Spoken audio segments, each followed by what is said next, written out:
and I'm here with country singer Sylvia. How are you doing today? I'm doing just great. I'm glad to be here. Thank you. So, take us back to 1982 when your first single really hit the charts, Nobody, and tell us a little bit about that song. Well, before it really wasn't my first single. It was about the fifth or sixth single, and I had had a record out, a couple of singles before that went to number one, Drifter, a song called Drifter, and it was very successful, and a couple of top tens before that. So anyway, yeah, by the time Nobody came out. It turned 1982 into quite a ride, I'll tell you. It was totally unexpected, the success that that song had, that the that the public responded in that way, and that it took off like it did. It was a surprise to everyone. That's amazing. So, where did country music actually come into the picture for you? Well, I grew up in the Midwest, in Kokomo, Indiana, is my hometown, and my father is from, or was from, he passed away in 2019. He was from Lafayette, Tennessee. In the South, they call it Lafayette. In the North, they call it Lafayette. Ah, ah. So anyway, uh, he grew up there, and he grew up listening to the Opry. And so when we would make trips to visit my grandparents in Lafayette, we would, from Kokomo, Indiana, where I grew up, we would listen to the Opry on Friday nights. So that was my exposure to country music, my first exposure. And then there was a station in my hometown, WWKI, that played country music. And one day I was listening and had heard this incredible voice, and it was the voice of Patsy Cline, I found out. And I became a big fan of her music, as a lot of women in country music are fans of Patsy Cline. But I also love Tammy Wynette and Tanya Tucker and Dolly Parton, and I grew up on those singers. But I also, growing up in Indiana, in Kokomo, I was not that far from WLS Chicago, and so I listened to the Carpenters and all the popular music of that day then. And so I had lots of different musical influences. So, did you ever think that many years ago that you would be recording a children's album that would be 35 years in the making? No, yeah, there's a little story behind that. After I during the 80s, I toured constantly. I probably did an average of maybe 250 days a year. I mean, it was pretty extensive. And I sorry, my iWatch just went off, and I turned it off, and I lost my place. Sorry. Anyway, you asked me what now? So, did you ever think that you would actually be recording a children's project from? Oh. Mhm. Well, no, that wasn't a plan in the beginning of my career, but at the end of my career, after I got off the road from all that touring, I took a break. My deal with RCA ended, and I really decided I wanted to spend the next, you know, few months, years, whatever it took. I wanted to write songs because I wanted to go deeper with the music. When I looked at those years that I was touring, I realized that there were just masses of kids that would come to my shows. And that was not planned. And I just loved that. But I felt this kind of ache that I was singing music that really wasn't the kind of things I'd want to be saying to children. And so it gave me the inspiration to want to write a project of music for kids. So this was in, like 1988. So the first songs that were written for this project were written between 1988 and 1990. And so half of this record, six of the songs, was written a while ago. And then life happened, and I went down different roads, and different things happened, and I just kept thinking I'm going to record that project, and it just wouldn't happen. It just would not happen. And then in 2019, my friend John Mock and I, who I co-produce all my records with, and he's a fabulous master musician too, and he's just incredible, incredibly talented. I said, I think it's after we released Second Bloom, which was I reimagined the hits from the 80s. I uh, I said, it feels like it's time. And we had the record before Second Bloom was It's All in the Family, and it just felt like technology. has come to a place where I could do things with this record I could not have done with it 30 years ago. And it just, the timing is just perfect. It's like, this is the time for this record, Nature Child, to come out. So I have to ask, the title of the project is Nature Child. Did it come from a love of nature that you had, or was there special memories as a child that was brought back to your memory when titling this project? Well, I think it's all of the above. I am very much a bird watcher. I feed my birds every morning. I I feed my squirrels too because they get into the bird seeds, but that's okay because I love all animals.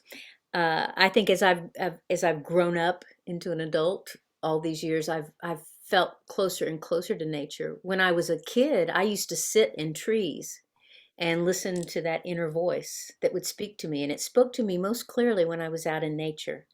So all of those things have been an influence. This Nature Child was just written in, I guess, 2020 or 2021 while we were recording the project.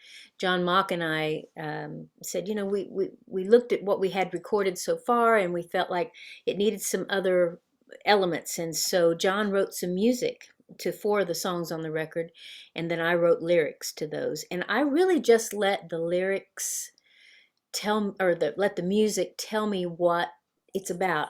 The way I write with John and also with Roland or pretty much anybody in this project is I just listen to the music until it evokes images, and then I put words on the images, like just describe what I'm seeing in my mind. And Nature Child was that way as well. And when I first heard the music that John had written, I felt like some of this happens in the woods.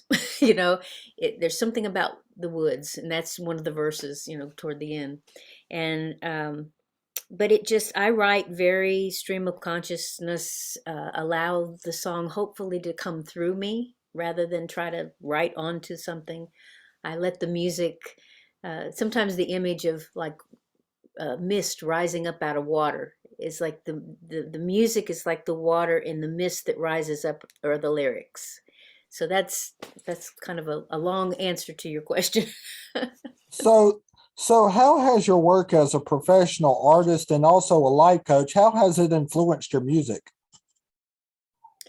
I think everything affects everything. You know, we can say our work life and our creative life, or they're all intertwined. And I think it's been very helpful to me to talk with, over the last 20 years working as a life coach, and I continue to do so.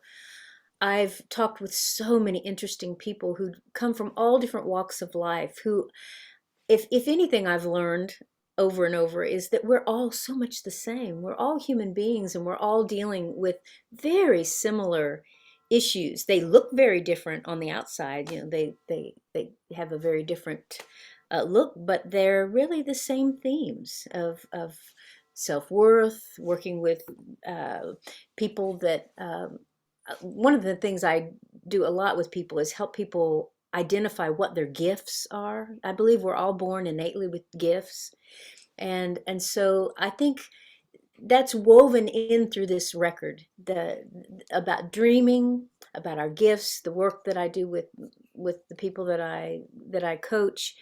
We're all looking to find how we can live our life more joyfully and with more of a sense of meaning and purpose.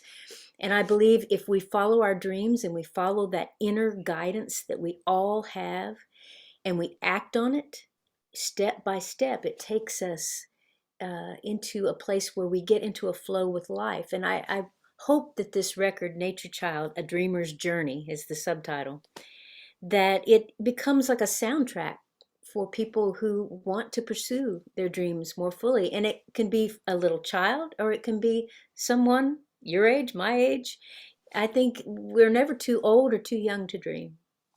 And you know that's the whole point of it. You know, I tell people all the time, if you can't dream, then what are you living for? Because it's just, you have to have dreams to be able to accomplish goals and things in your life.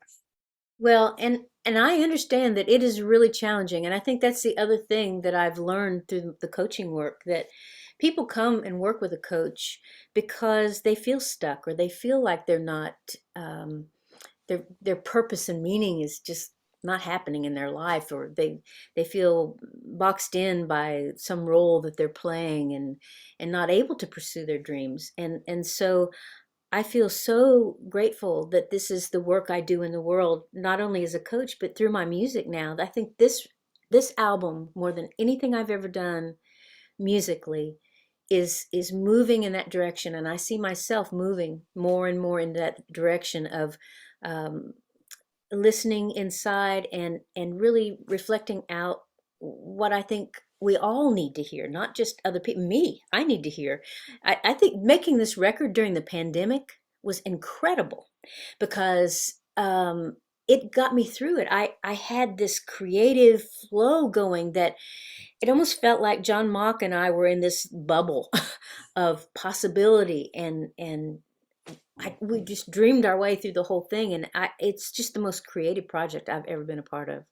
And it's amazing that you mentioned John Mock. He's going to be on the show next Tuesday. I had talked to him yesterday, and he was mentioning being able to work with Dolly Parton and James Taylor and Nancy Griffith. But tell us a little bit about what you and John do as far as collaborations for this project, Nature Child. Well, we have collaborated on several of my records, but each record that we do, it feels like we go into a deeper sense uh, of the possibilities of what you can do with recording. We experimented. When people hear this record, and I hope everybody will hear it, either stream it or download it or buy the CD, and it'll be available. It'll be available for pre-order February 9th. And you probably have all that information there too that you can share with everybody. But I feel like with each project we've gone deeper. This record sounds very different. I did what I call ethereal vocals on this record. We There are backing vocals that I did that are layered. It's kind of like Enya meets the Lord of the Rings, or it's kind of, well, you'll hear it. I mean, it's really magical and lush, and yet the lyrics are very personal.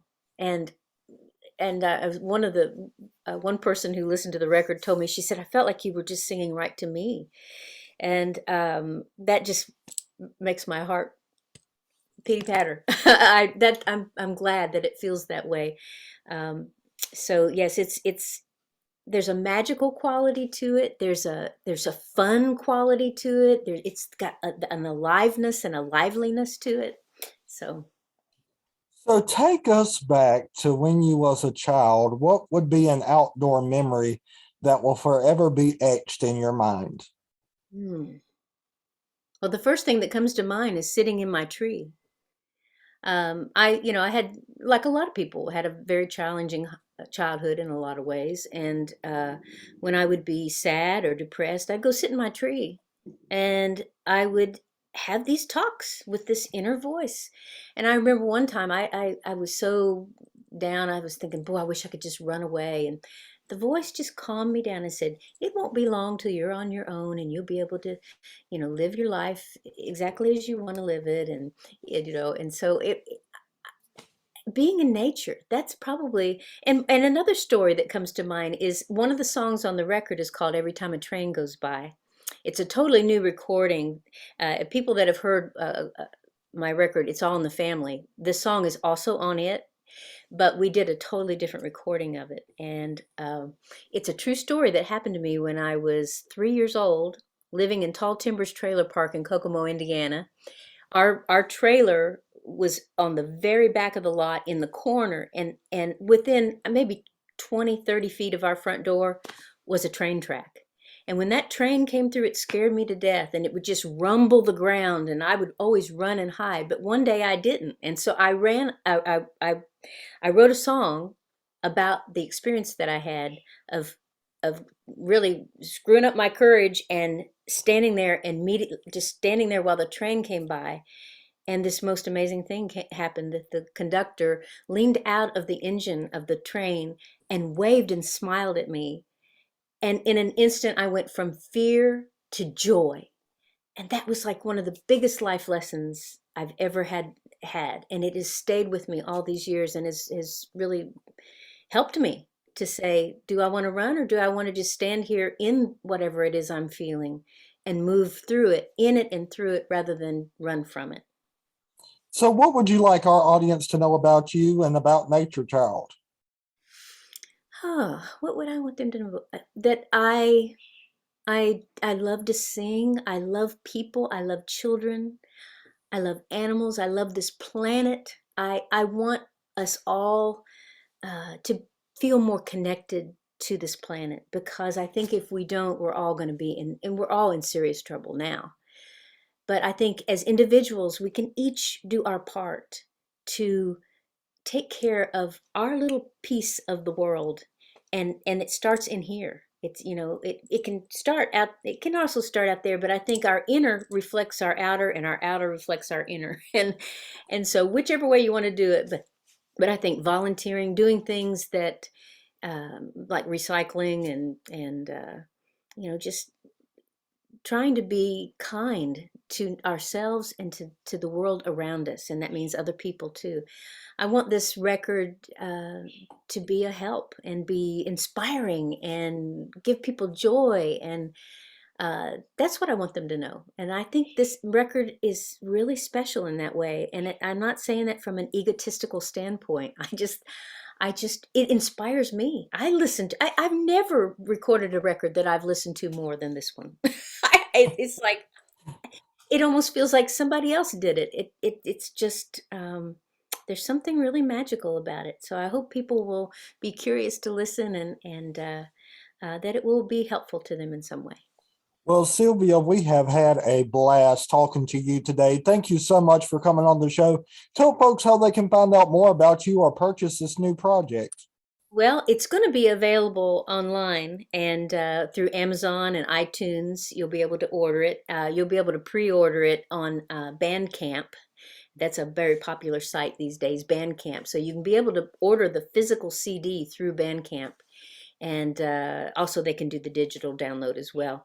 But it'll be up for streaming on all the major, like Spotify and Pandora and all those major platforms out there where you can stream music. So it's going to be available, and that will happen on the 22nd, on Tuesday, 2/2/2/22. I, I looked at the calendar and I realized that February 22nd of 2022 was on a Tuesday, and I said, "Oh, that's the day. That's the day the record needs to come out." But you can pre-order on February 9th. So be put that on your calendar. And I'm on Facebook, Twitter, Instagram. I'll be making myriad posts about this. So just keep up with me, follow me on there, and you'll know all the details. Well, thank you so much, Sylvia. I've had a blast. Come back anytime. Okay, well, thank you. One more thing I'll say is I have a website called sylviamusic.com, so Sylvia music.com, and soon we're going to have information up about the record. That's awesome. Well, come back anytime, my friend. I enjoyed it. Oh, thank you so much, Andrew. Great talking with you. All right. Bye bye. Bye-bye.